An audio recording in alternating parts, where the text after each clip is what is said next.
Salmos 35, versículo 27, está escrito assim: Cantem e alegrem-se os que amam a minha justiça, e digam continuamente: o Senhor, que ama a prosperidade do seu servo, seja engrandecido. A pergunta é certo falar de dinheiro na igreja? Existem dois temas que toda vez que o pastor fala, causa um desconforto em, 60%, 70%, 90% dos crentes. Um deles é o tema dinheiro, e outro tema é o tema política. Muitos irmãos se tornam inimigos, adversários do pastor, quando ele fala na igreja sobre dinheiro e sobre política, porque eles dizem: o altar é santo, não é lugar de falar de dinheiro e nem de política. Então quer dizer que se eu descer do altar e falar aqui embaixo, pode, porque aqui embaixo não é tão santo como aqui em cima. Bom, fato é, queridos, que nós precisamos amadurecer na fé, para que todo o tema da Bíblia a gente possa percorrer por ele sem causar desconforto. É bíblico? É, vamos falar. É bíblico? Está escrito? Está na palavra? Está. Vamos trabalhar independente de qualquer pré-conceito. Porque às vezes os irmãos acham ruim determinadas temáticas abordadas aqui no altar por um pré-conceito.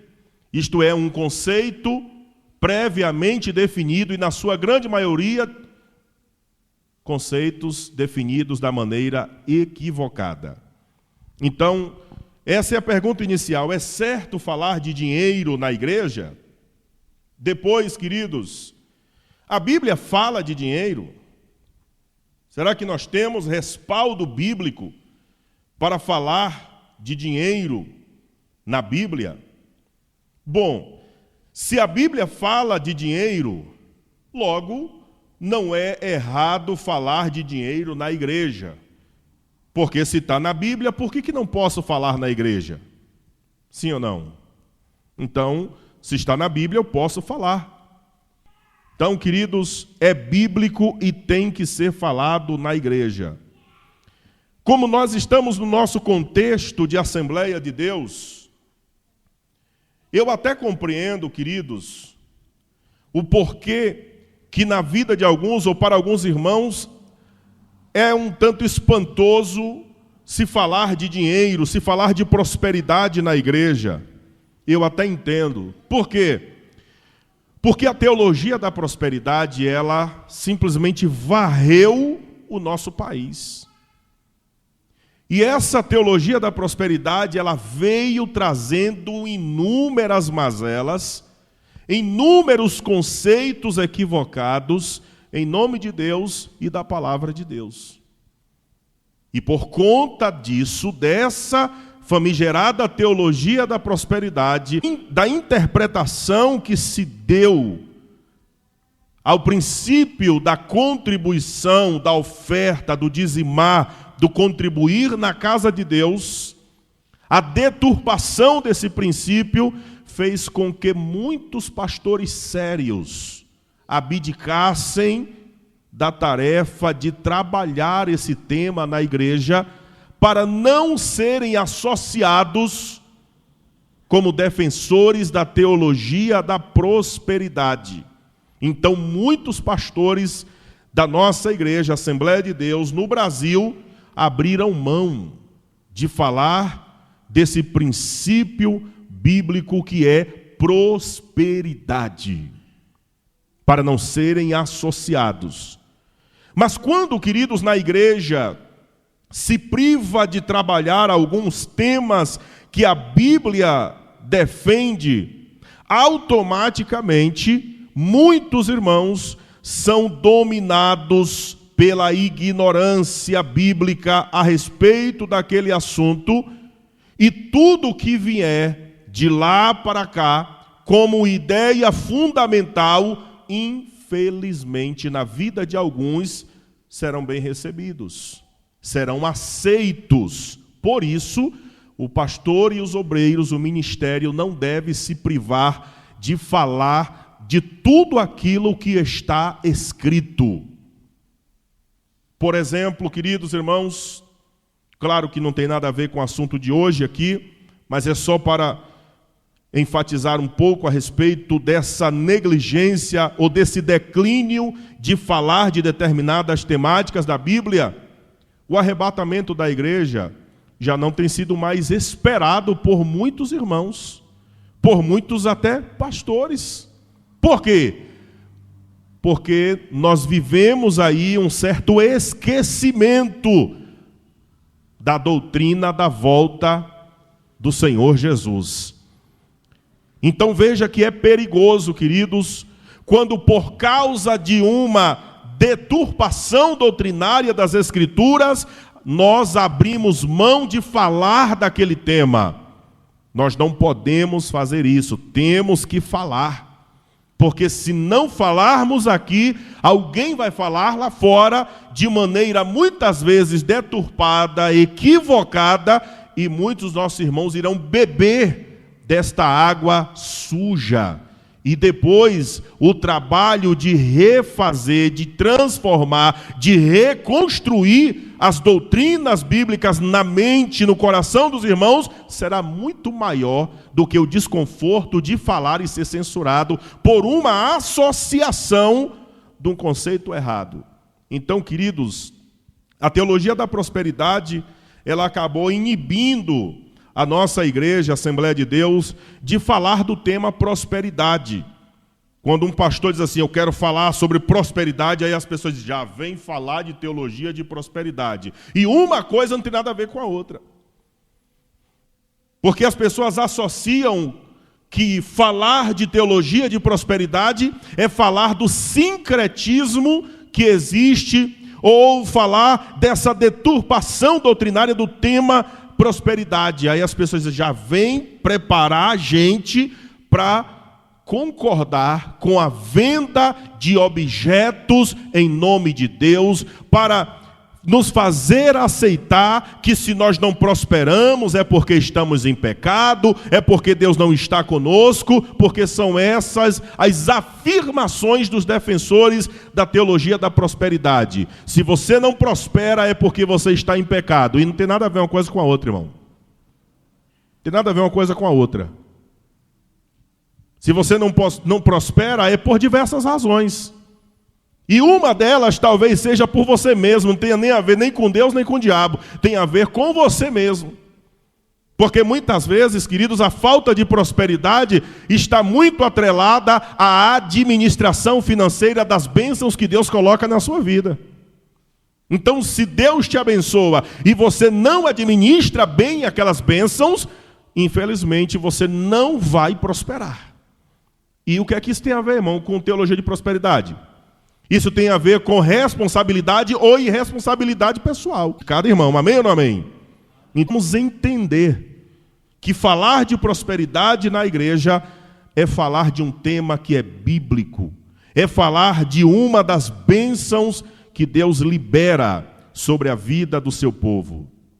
Outro sim, queridos, é que a falta de abordagem do tema prosperidade à luz da Bíblia na igreja produziu nas nossas igrejas, Assembleias de Deus, um contingente de pessoas mesquinhas, mãos mirradas, pessoas que retêm somente para si.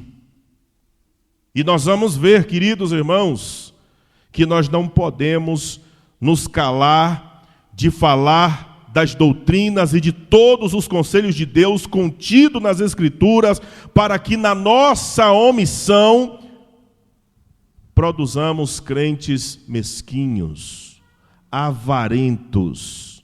Mesquinho é aquele crente que Deus dá a ele em abundância, mas na hora dele contribuir na obra de Deus, ele procura a menor cédula. Isso porque não acha moeda. Porque se achasse, seria a moeda de menor valor. A pergunta, queridos, que eu faço é, para pessoas que são mesquinhas e que se comportam dessa maneira, se Deus lhe abençoar, se Deus tiver de lhe abençoar na proporção com a qual você abençoa a obra dele, qual seria o tamanho da bênção de Deus na sua vida? Se Deus tivesse de lhe abençoar com o esmero com o qual você abençoa a obra dele, qual seria a qualidade da bênção de Deus na sua vida? O que trouxe essa mesquinhez dentro das nossas igrejas foi justamente isso, foi a falta de trabalhar essa temática na igreja, porque um não vai gostar, porque outro vai achar ruim, porque vai ser censurado, porque vai ser julgado. Julguem, mas julguem a árvore pelos seus frutos e não pelas suas folhas. Julguem a árvore pelos seus frutos e não pelas suas folhas. Qual é o medo de muitos líderes? É que quando eles vão abordar o tema prosperidade, vão censurá-los, dizendo que eles estão defendendo a teologia da prosperidade. Mas eu passei para uma fase que eu não estou nem aí, meu irmão. Eu quero abrir a Bíblia e se me contestar, me conteste aqui dentro da Bíblia. Entende? Então, meus amados irmãos, a teologia da prosperidade fez um desserviço na nossa igreja? Fez. Só que mais desserviço ainda fez os pastores que se acovardaram de ensinar à igreja o assunto tão relevante, bíblico, com diversas referências, apoios e subsídios para se falar desse tema. Tudo dentro da própria Bíblia. Então, meus queridos e amados irmãos, é com muita alegria, com o coração e a alma leve, flutuando, que eu chamo os irmãos para essa meditação, para esse aprendizado sobre a defesa da prosperidade à luz da Bíblia. Deus quer que você seja próspero. A liberalidade, generosa com amor, faz a diferença na igreja como um todo, sem contar que o próprio Deus faz questão de acrescentar a semente na sementeira dos que deliberadamente transbordam na vida do outro. Base bíblica, 2 Coríntios 9, versículo 10 e 11 está escrito: ora, aquele que dá semente ao que semeia e pão para comer, também multiplicará a vossa sementeira e aumentará os frutos da vossa justiça, para que em tudo enriqueçais para toda beneficência, a qual faz que por nós se deem graças a Deus. Queridos, observe duas coisas nesse texto. Eu queria que você, se puder, até marque aí na sua Bíblia. Que você marcasse, semente ao que semeia. E depois eu queria que você marcasse na sua Bíblia, pão para comer. Então eu te dou um recado, meu irmão, essa noite: não coma a semente, semeie a semente. Coma apenas o pão que Deus lhe dá. O problema, queridos irmãos, é que tem muita gente que não sabe diferenciar uma coisa da outra. Tem gente comendo pão e comendo semente ao mesmo tempo. Semente que é comida e não plantada vai produzir escassez na sua vida. Mas quando você entende que a comida é o pão e a semente é para o plantio, você entende o princípio da prosperidade e da generosidade. O princípio da prosperidade é a partir da generosidade. É você plantar a semente, semear a semente e você comer o pão.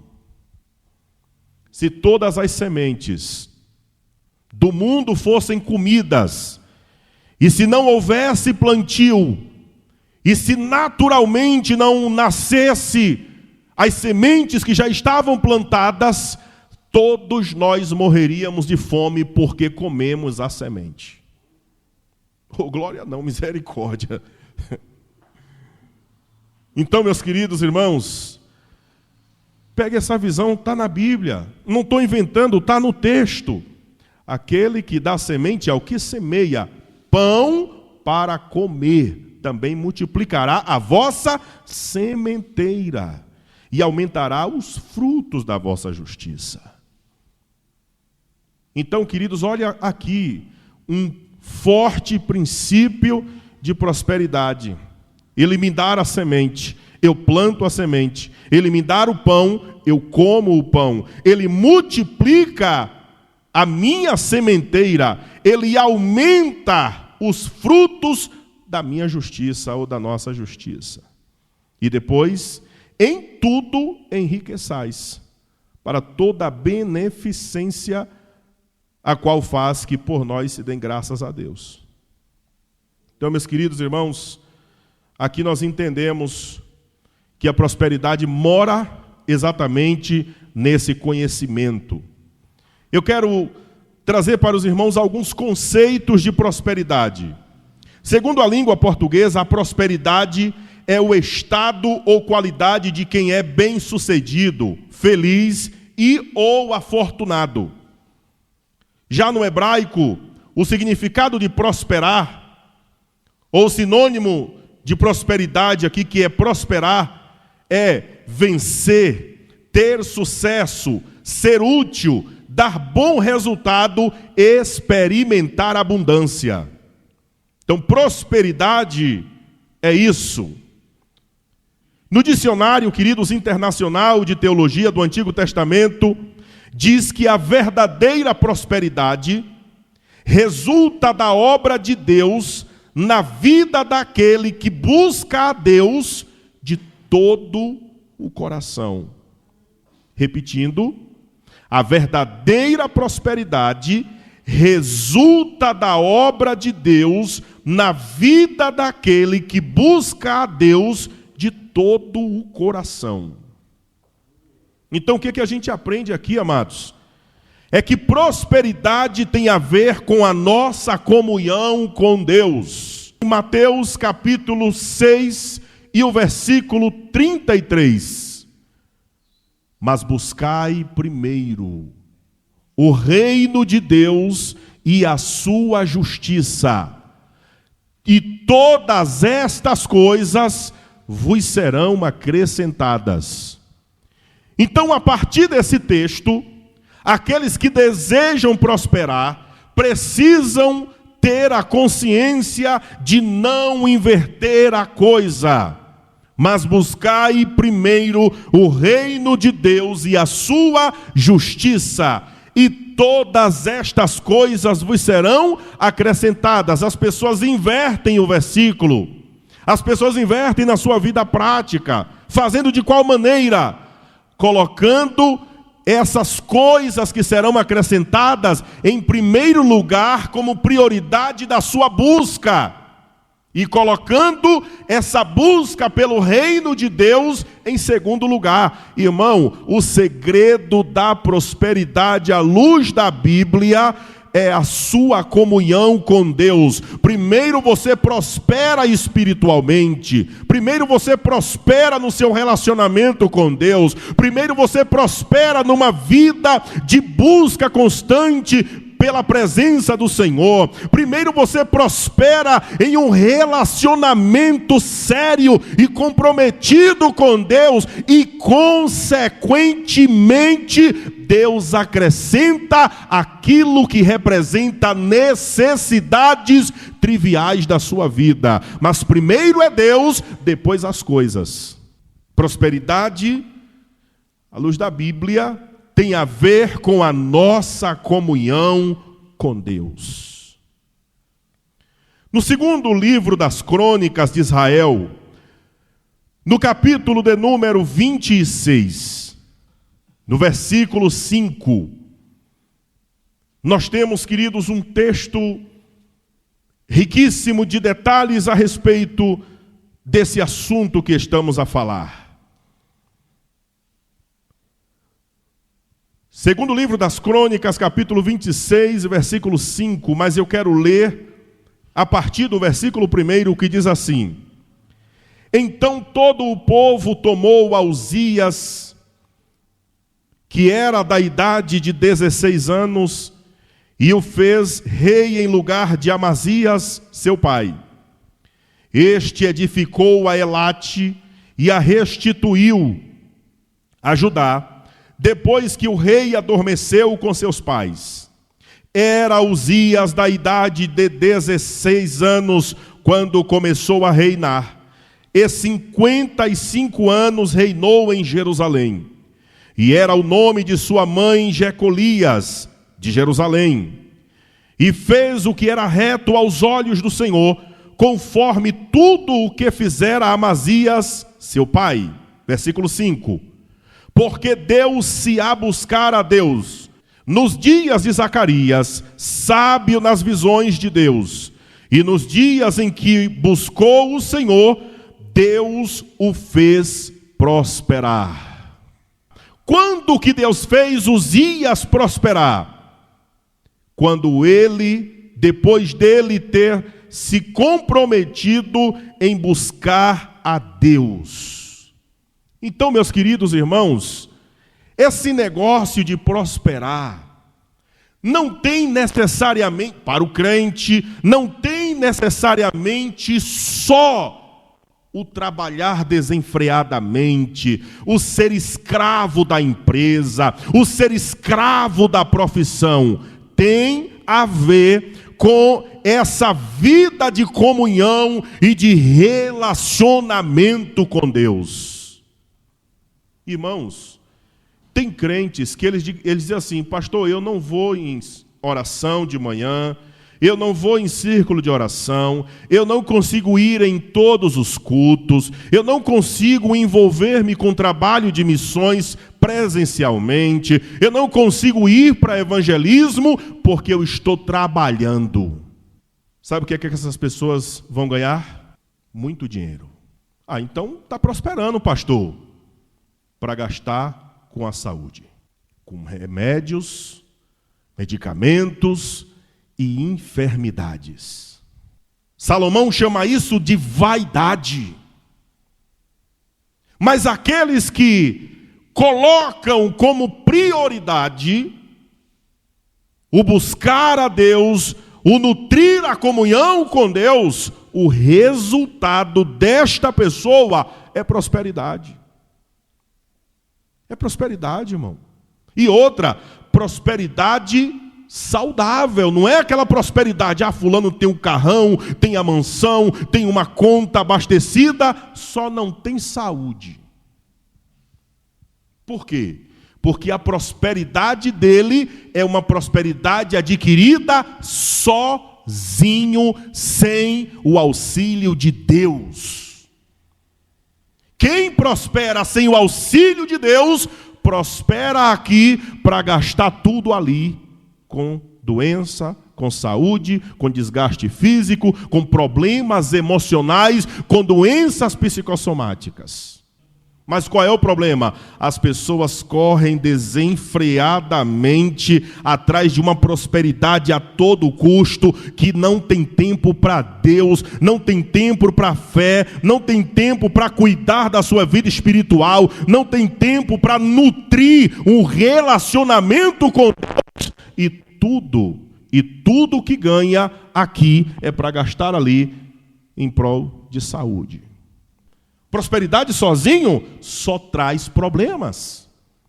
Mas prosperidade, onde primeiro a minha prosperidade é fruto de quê? Do meu relacionamento com Deus em primeiro lugar. Isso é prosperidade. A prosperidade que vem de Deus, a prosperidade à luz da Bíblia, te dá bem-estar, não mal-estar. Te dá tranquilidade, não preocupação que produz em você uma depressão, uma síndrome do pânico. Não, nada disso. Porque você está priorizando o Senhor, você está colocando Deus em primeiro plano e as coisas estão vindo depois. Eu tenho um amigo meu, ele é pastor. Não é um pastor em atividade, ele é um pastor auxiliar. Você não encontra ele 9 horas, você não encontra ele antes de 9 da manhã na empresa. E eu fiquei encucado com isso. Algumas vezes eu procurei ele e eu não consegui encontrar na empresa. Conversando com um amigo dele, aí ele disse assim: A gente, numa conversa aleatória, disse assim: não, é porque ele só sai depois do momento que ele tem com Deus, que vai até 9 horas da manhã. Depois disso é que ele vai cuidar das coisas dele. Ele é empresário, bem sucedido. Mas sabe o que é isso, irmão? É entender que se eu colocar Deus no lugar certo da minha vida, o que é meu ninguém vai mexer, ninguém vai tomar. A questão, irmãos, é que tem alguns crentes, alguns irmãos e irmãs que estão dentro da igreja que não entendem o real sentido de prosperidade para a vida de um cristão. E o real sentido de prosperidade para a vida de um cristão é ter uma vida de plena comunhão com Deus. E Deus vai cuidar da empresa, Deus vai cuidar dos negócios, Deus vai fazer prosperar aquilo que vem à sua mão. Se você colocar Deus no lugar que é dele, Ele vai cuidar de tudo. Coloca Deus no lugar que é dele. Nesse pódio que é vida, Deus não aceita ficar nem em segundo nem em terceiro não, irmão. Coloquemos Deus no lugar dele na nossa vida. E tudo que for de prosperidade que Deus tiver para nós, vai chegar para nós. Quem tiver de fechar contrato com o Senhor, irmão, vai fechar com o Senhor. Quem tiver de procurar sua empresa, irmão, vai procurar. Quem tiver de lhe abençoar, irmão, vai lhe abençoar. Quem tiver de transbordar nas suas vidas, vai transbordar. Mas coloque Deus no lugar dele. Ele vai fazer você prosperar. Olha aí o que está escrito, irmão. Olha o que aconteceu com o rei Uzias. Tudo que ele fez, o Senhor lhe fez prosperar, porque deu-se a buscar a Deus nos dias de Zacarias, sábio nas visões de Deus, e nos dias em que buscou o Senhor, Deus o fez prosperar. Ainda no segundo livro das Crônicas de Israel, no capítulo 31 e no versículo 21, está escrito assim: e em toda, observem, e em toda obra que começou no serviço da casa de Deus, e na lei, e nos mandamentos para buscar a seu Deus, com todo o seu coração, o fez e prosperou. Sabe de quem é que o texto está falando? Do rei Ezequias. Prosperou em toda a obra que começou no serviço da casa de Deus, na lei, nos mandamentos, para buscar a seu Deus, com todo o seu coração o fez e prosperou. Irmão, preste atenção, é causa e efeito. Tenha medo não. É causa e efeito. Você busca o Senhor, você nutre uma comunhão com Ele, um compromisso sério com Ele, você coloca Deus no primeiro lugar da sua vida, o resultado, sabe, é prosperar, irmão. E esse prosperar aqui não é só ganhar dinheiro, não. Esse prosperar aqui é ter uma saúde próspera, não anda doente toda hora, todo dia. Entende? Ah, cadê fulano? Ah, está no hospital. Aí tudo bem, daqui a pouco, 2 dias depois, cadê fulano? Está no hospital de novo. Você vai na casa do indivíduo, parece uma farmácia a casa do crente. Irmão, se preocupe com isso. Se isso está acontecendo com você, olhe para a sua vida, visite essa farmácia que está na sua casa e diga: Jesus, eu vou consertar tudo que está errado, mas tira essa farmácia daqui. E ele vai mudar a sua história, irmão. É causa e efeito. Eu não estou inventando, está no texto, eu estou mostrando para os irmãos. Depois, queridos irmãos, prosperidade na Bíblia tem a ver com ter prazer, guardar, meditar e praticar os princípios da palavra de Deus. Josué capítulo 1, versículo 8 está escrito: não se aparte da tua boca o livro desta lei, antes medita nele dia e noite, para que tenhas cuidado de fazer conforme tudo quanto nele está escrito. Porque então farás prosperar o teu caminho, e então prudentemente te conduzirás. Não se aparte da tua boca o livro desta lei, antes medita nele dia e noite, para que tenhas cuidado de fazer conforme tudo quanto nele está escrito. Porque então farás o que, irmãos? Prosperar, gente. Prosperar. Pastor, será que esse prosperar aí não está ligado a tipo assim, a ser um bom rei? Ô, irmão, e para que benção maior, irmão, de que como na condição de rei você ter um bom reinado? Uma das coisas mais complicadas desse mundo chama-se liderar. E quem é que não quer prosperar na sua liderança? Para que melhor do que isso, irmão? Liderar, prosperar na liderança é melhor do que acumular fortunas. Porque prosperar na liderança é ter um reinado em paz, é ter um governo em paz, é ter uma gestão em paz. Qual é o prefeito, irmão, que quer governar durante 4 anos com a Câmara de Vereadores 4 anos infernizando a vida dele? Irmão Zé Filho, quem é o prefeito que quer um negócio desse?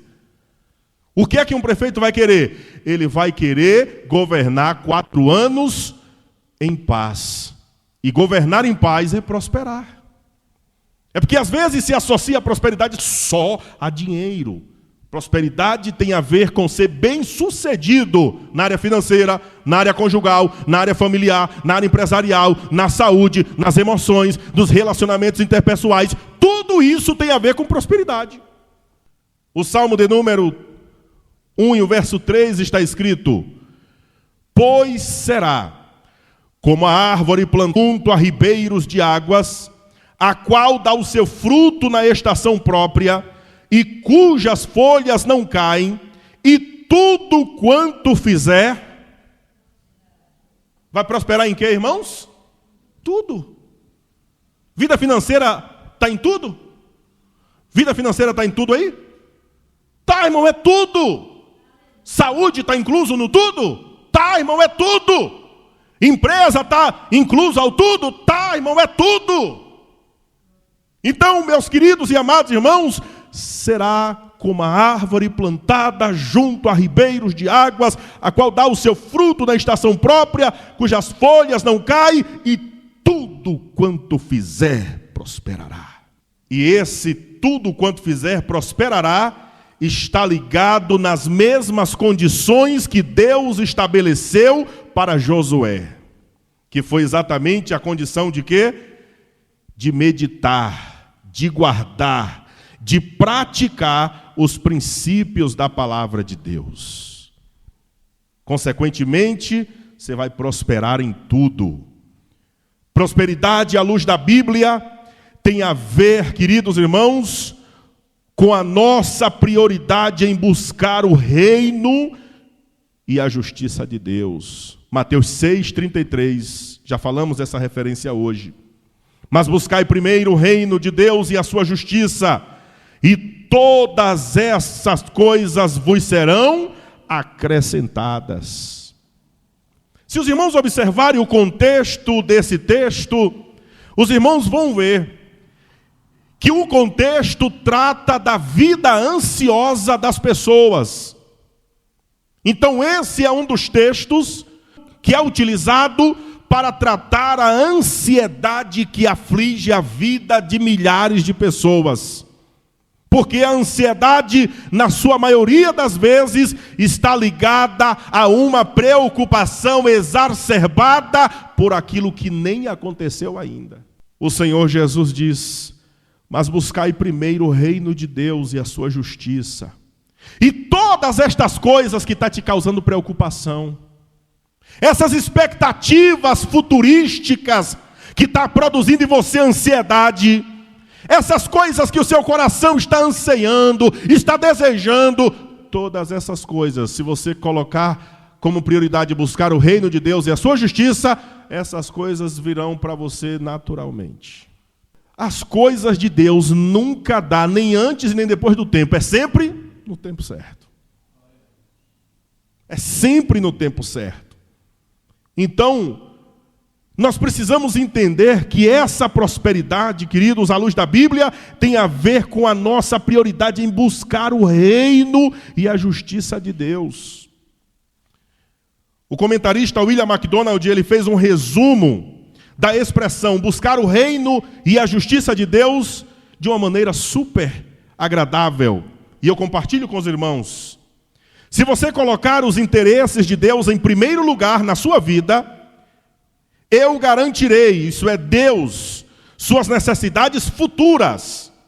Se você buscar em primeiro lugar o seu reino e a sua justiça, então eu, Deus, cuidarei para que nunca lhe falte as necessidades da vida.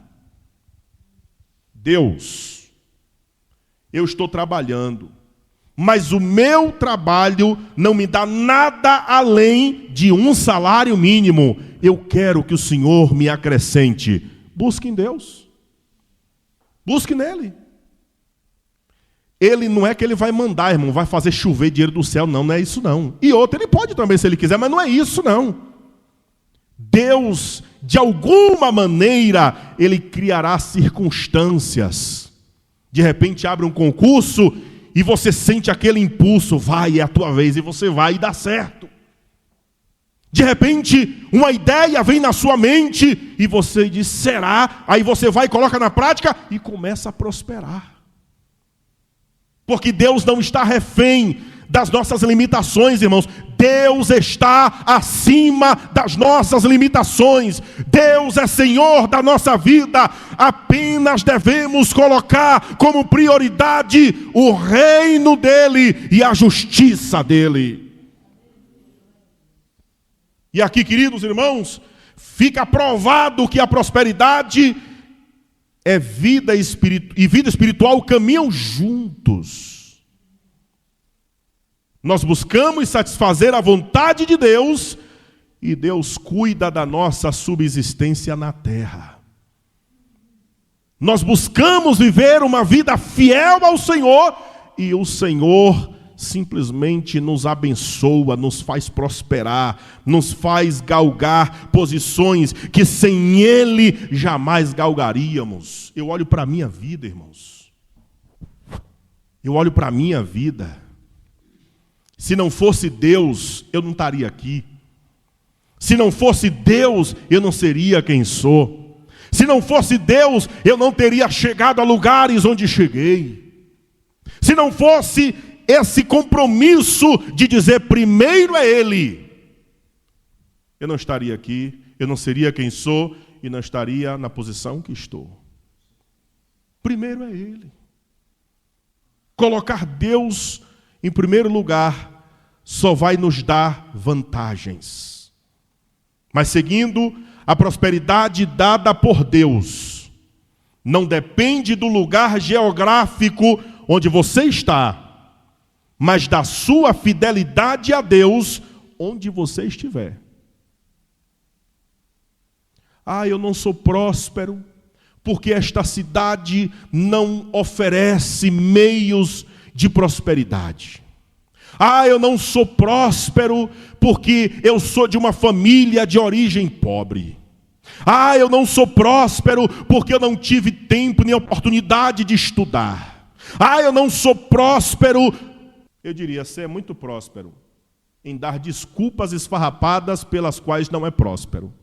A prosperidade dada por Deus não depende do lugar geográfico onde você está, mas da sua fidelidade a Deus onde você estiver. Vamos lá. Onde era que Daniel estava? Na Babilônia. Capítulo 1, versículo 8 de Daniel. Qual foi o comportamento de Daniel? Daniel assentou no seu coração não se contaminar com a porção do manjar do rei, nem com o vinho que ele bebia. Portanto, pediu ao chefe dos eunucos que se lhe concedesse não se contaminar.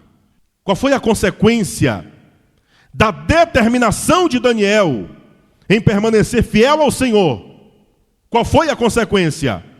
Prosperar em terras que não eram suas. E outra, sem precisar tirar nada de ninguém, pisar em ninguém, desfazer de ninguém, humilhar ninguém. Não precisou nada disso. Só precisou o quê, pastor? Ser fiel. Então eu aprendo que a prosperidade de Deus na vida do cristão também está atrelada à decisão de se permanecer fiel ao Senhor, apesar de onde eu estou. Capítulo 6, versículo 28. este Daniel. Que Daniel? O Daniel do capítulo 1, versículo 8. O mesmo Daniel. Que Daniel? O mesmo Daniel que estava na Babilônia. Que Daniel? O mesmo Daniel que foi parar na cova dos leões. Este Daniel, pois, prosperou no reinado de Dario e no reinado de Ciro o persa. O que foi que Daniel fez, irmãos? O que aconteceu com ele no reinado de Dario e do Ciro o persa? Prosperou. Eu mostro para os irmãos queridos que a prosperidade, ela não está atrelada ao lugar que você está. Quando houve a divergência entre os pastores de Abraão e os pastores de Ló, Abraão disse: Ló, escolhe a direção que tu quer ir, que eu vou escolher o oposto. Ló, achando que era inteligente, fez um 360 graus, ó. Aí viu umas campinas verdejantes incríveis. E disse: Abraão, já decidi, eu vou lá para aquele lugar bonitão. Quando Abraão olha, só sobrou um lugar escasso, pedregoso, seco. Disse: não tenho nem o que escolher, né? Só sobrou isso, eu vou.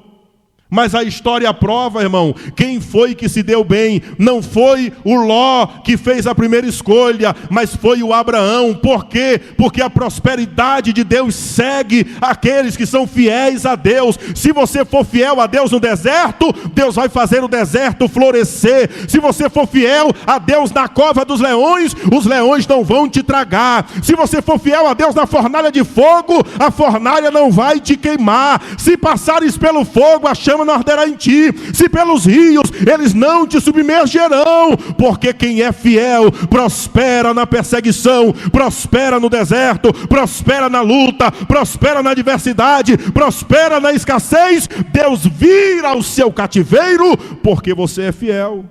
Então, prosperidade, queridos, tira da sua cabeça isso.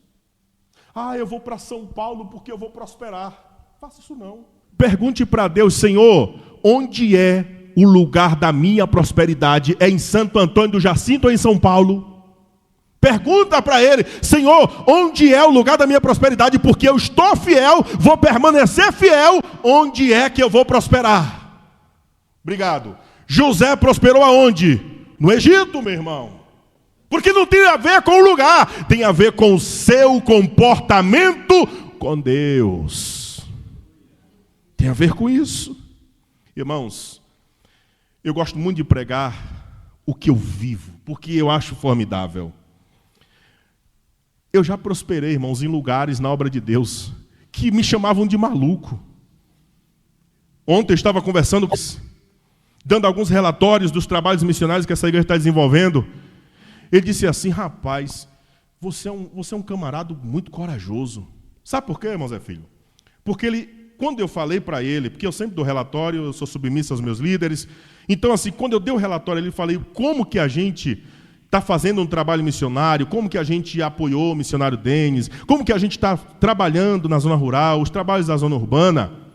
Deus, ele falou, Deus vai abençoar essa igreja de uma forma assustadora. E ele disse: vocês serão grandemente abençoados. Aí eu não me contive e contei o testemunho lá do erro que deu certo. E ele disse: glória a Deus, ficou numa alegria. Disse: eu não estou falando que Deus vai abençoar vocês muito aí. Pode preparar que Deus vai abençoar. Porque eu estou conversando com alguém que sabe o que é que eu estou falando aqui essa noite para os irmãos. Então, meus amados e queridos irmãos, você quer prosperar? Não se apegue ao lugar, se apegue à fidelidade ao Senhor. Diga a Deus: eu vou ser fiel em tudo. E se comprometa para honrar a sua palavra e ser fiel a Deus em tudo. E Deus vai cumprir na sua vida. Esse é o segredo, queridos, da prosperidade à luz da Bíblia. É esse. Tem gente que acha que só vai prosperar se for para uma grande potência estadual. Não, eu tenho que estar lá em BH, porque é lá que a minha empresa vai dar certo. Meu irmão, quando Deus quer fazer você prosperar, Ele traz os grandes contratos da capital para cá, para dentro, e contempla você. As grandes oportunidades que só surgiria na capital, Deus traz para cá e o seu nome é mencionado. Porque isso, queridos, só acontece na vida de quem é fiel ao Senhor. A consequência da determinação de Daniel em permanecer fiel ao Senhor foi que ele prosperou em terras alheias. Aí eu olho, queridos, para trás. E quantos lugares que eu já passei e que não havia perspectiva nenhuma. E quando nós saímos, e todo campo que eu passo eu faço isso, eu dou meu relatório. No dia da posse eu dou meu relatório. Eu não quero nem saber de tempo, de programação, eu dou meu relatório antes e depois. Eu dou na saída, para julgar o vaso pelos frutos, a árvore pelos frutos. E quando eu saí de lá do campo para vir para cá, eu fiz isso. Li a palavra do semeador, dos talentos. E depois comecei a expor o que fizemos em 10 anos. Quando o obreiro que estava tomando posse, terminou a posse, ele veio até a mim, irmão Zé Filho, e disse assim: pastor Ednei, você é um homem de Deus. E só sendo um homem de Deus, para fazer tanta coisa com tão pouco. E ele disse assim: eu já olhei quando eu cheguei aqui os detalhes dessa construção e eu vejo nos detalhes que você é caprichoso para com a obra de Deus. Eu sou, e ele ali sabe. Ó. Sou caprichoso não, eu sou chato mesmo. Mas sabe qual é o fruto que eu colho disso, irmão? Eu prospero onde ninguém prospera. Eu consigo em campos que eu passo o que muitos passaram e não conseguiram. Mas não sou eu, é Deus. Eu faço a minha parte, Deus faz a dele. Eu cumpro o meu acordo e Deus cumpre o dele. Nós temos uma parceria. Eu ajo e Deus reage. Eu faço e Deus confirma. Eu trabalho e Deus prospera o trabalho. Essa é a senha da prosperidade, irmão. É exatamente isso, é permanecer fiel. Outra lição muito importante que aprendemos com a Bíblia sobre a prosperidade é que uma vez que priorizamos uma vida de íntimo contato com Deus, o mesmo se encaminha de garantir para nós os meios de subsistências. Ele é a fonte da nossa prosperidade. Deixa eu lhe perguntar, irmão. Quem é a fonte da sua prosperidade? Os irmãos que têm empresas podem dizer: a minha empresa. Os que são assalariados podem dizer: o meu salário. Mas nós vamos ver, queridos irmãos, que quando nós nos relacionamos com Deus verdadeiramente, Deus se torna a fonte da nossa prosperidade. A fonte da nossa prosperidade é Deus. A fonte da sua prosperidade, irmão, não é o salário que você recebe, não.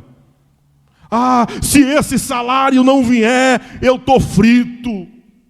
Ah, se os contratos não vier para a minha empresa, como eu vou pagar os boletos? Se Deus for a fonte da sua prosperidade, fique tranquilo. Você vai pagar o boleto independente do valor.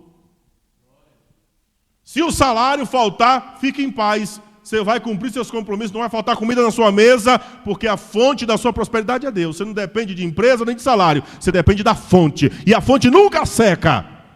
Porque a fonte da minha subsistência e da minha prosperidade é Deus. Sabe qual é o dia que o pastor fracassa, irmão Zé Filho? No dia que ele pensa que a fonte da prosperidade dele é os dízimos dos irmãos. Porque no dia que o povo fizer greve para matracar ele vai infartar. Sabe quando é que o empresário cristão fracassa?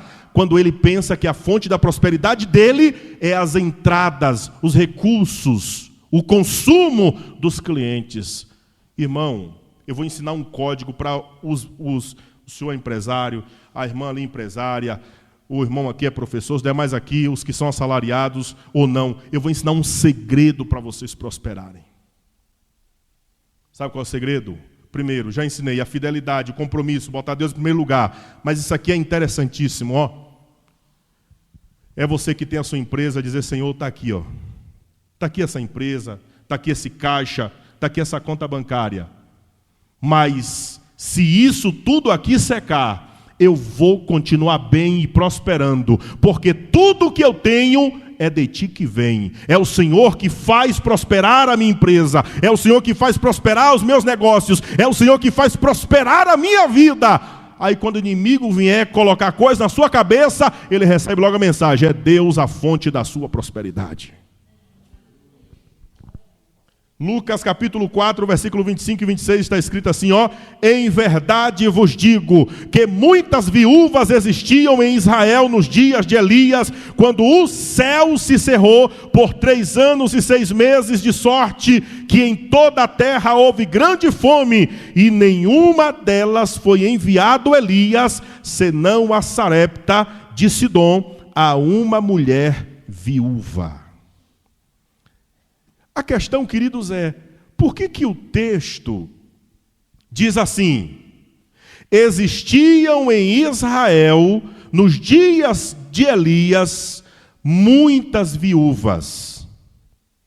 Mas o texto enfatiza: mas a nenhuma delas foi enviado, senão a de Sarepta, a Sarepta de Sidom, a uma mulher viúva. Por que esse destaque para essa mulher viúva?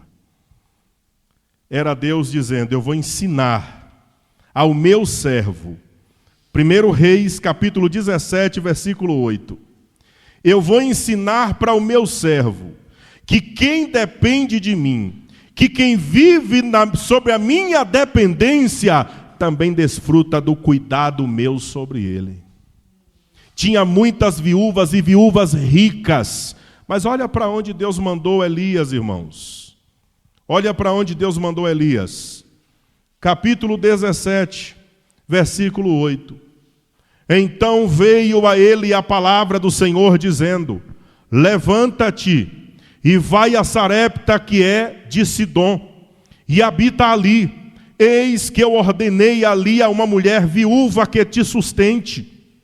Então ele se levantou e se foi a Sarepta. Eu imagino que quando Deus fala para Elias: eu ordenei a uma mulher viúva para que te sustente, eu acho que Elias disse: oh, maravilha, uma viúva, essa mulher deve estar estribada, esse marido deve ter deixado essa mulher na nota. Mas olha, queridos, que tragédia aos olhos humanos. Olha, queridos, que chacota Deus estava fazendo com o seu servo, para lhe ensinar uma das maiores lições que nós também aqui precisamos aprender. Levanta-te e vai a Sarepta, que é de Sidom, e habita ali. Eis que ordenei ali uma mulher viúva que te sustente. Então ele se levantou e se foi a Sarepta. E chegando à porta da cidade, eis que estava ali uma mulher viúva apanhando lenha. E ele a chamou e lhe disse: traze-me, peço-te, numa vasilha um pouco de... E indo ela a buscá-la, ele a chamou e lhe disse: traze-me agora também um bocado de pão na tua mão. Aqui é que está o pepino, está aqui. É aqui que está o problema. Porém ela disse: vive o Senhor, teu Deus, que nem um bolo tenho, senão somente um punhado de farinha numa panela, e um pouco de azeite numa botija. E veis aqui, apanhei 2 cavacos, e vou prepará-lo para mim, para meu filho, para que comamos e morramos. Esse Deus sabe brincar com a gente. Ele não está brincando não, irmão. Com Deus não tem brincadeira. Com Deus a coisa é para valer, a coisa é séria. Irmãos, escute isso. Princípio de prosperidade de Deus na nossa vida: creia no que Deus falou. O que foi que Deus falou para Elias? Levanta-te, vai a Sarepta, que é de Sidom, e habita ali. Eis que eu ordenei ali a uma mulher viúva que te sustente. Deus disse que a mulher viúva faria o quê? Sustentaria o profeta. Só que quando o profeta chega, a viúva disse o quê? Água eu tenho, pode beber. Agora me dê um bocado de pão. Disse: impossível. eu vou fazer o último bolo, vou comer com meu filho e vou morrer. Como assim, irmão? E Deus mente? E Deus se engana? Não, irmãos. Deus está ensinando para o seu servo, Deus está ensinando para nós que se formos fiéis a Ele, se acreditarmos na promessa que Ele nos fez, na palavra que Ele nos deu, do nada Ele vai fazer brotar o tudo, da escassez virá a bonança, a prosperidade, de onde não se tem, vai aparecer o recurso, porque Deus é a fonte da nossa prosperidade. Aleluia. Não confie nos seus recursos, porque quando os seus recursos falharem, acabou a sua vida. Mas confie nos recursos de Deus, porque quando todos os recursos da terra se falharem, os de Deus entrarão em vigor e prevalecerão na sua vida. Então, queridos irmãos, ande com Deus, se relacione com Deus, confie em Deus, coloque Deus em primeiro lugar na sua vida. Você vai prosperar, irmão, como nunca se imaginou. Sabe, você vai dizer assim, eu tenho além do que eu imaginei que teria. Alguém pode estar dentro de um contexto familiar, onde na sua vida todo mundo é doente, todo mundo tem problemas de saúde. Você vai ter saúde, porque você honra a Deus. Você vai prosperar no meio dos que estão enfermos, e Deus ainda vai lhe usar para transmitir saúde para quem está enfermo, irmão. Porque é causa e efeito, não é barganha. Isso aqui é teologia de prosperidade. Não, isso é prosperidade à luz da Bíblia. Você faz e Deus vem e confirma. Você anda e Deus abençoa. Você trabalha e Deus prospera. Prosperidade à luz da Bíblia tem a ver com relacionamento e comunhão com Deus.